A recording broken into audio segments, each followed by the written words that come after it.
The cameraman always lives.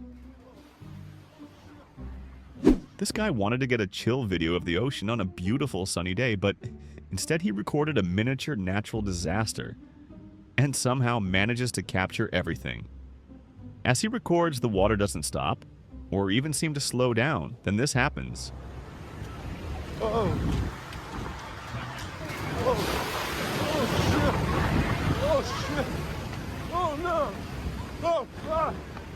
Oh, Jesus. Fucking Christ. Hey. Hey.